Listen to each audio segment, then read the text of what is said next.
Hello, so welcome to our morphology class. Today we will discuss about one of the morphology process, what is called as affixations, and how to understand the meaning. With me, Pak Afif, Ikhwanul Muslimin. Talking about morphology and word, we will talk about vocabulary. To identify vocabulary is very easy because a short word like article as well as longer words such as invisible, they are called as vocabulary.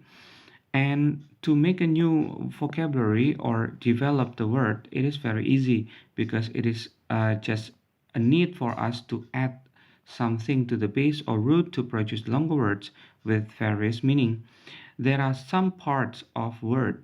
The first is root and second is affixes. A root is a word part that comes from another language such as Greek or Latin. An affix is a word part that can be attached to either root or base word to create a new word. Since we add affix to a word or base or root, that's why there is a process what is called as affixations. So what is affixations? Affixations is a process of adding affix to a root.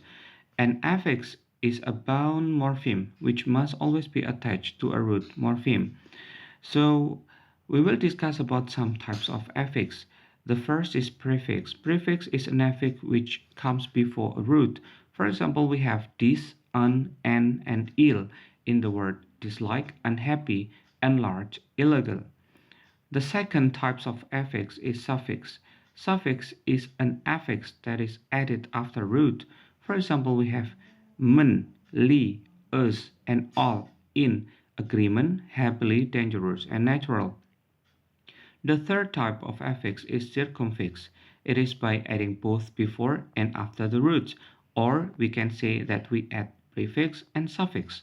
For example, we have light in enlighten. So the root is light and we add n in before and we had n at the end. Or we add im and ion in the word perfect. The fourth types of affix is infix. Infix are affixes which are inserted within a word. We cannot find infix in English, but we can find it in example like semantan from santan, jemari in jari. So we add infix in the middle of root. As we understand that the word is developed from its component, so we can understand the meaning by relate the meaning of its word parts.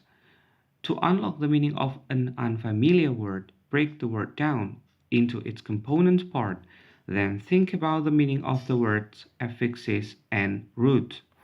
For example, one could analyze the word intolerable. So the first things that you have to do is break the word into its part. For example, we can analyze that the root of intolerable is tolerate. So we add the prefix in and suffix able and it becomes intolerable. So we understand the meaning of in is not. Tolerate means accept and able means able to. So we can find the meaning of intolerable is unacceptable. So today we have learned about one of the morphology process what is called as affixations and also how to understand the meaning by parsing the word into its component. Thank you. See you later.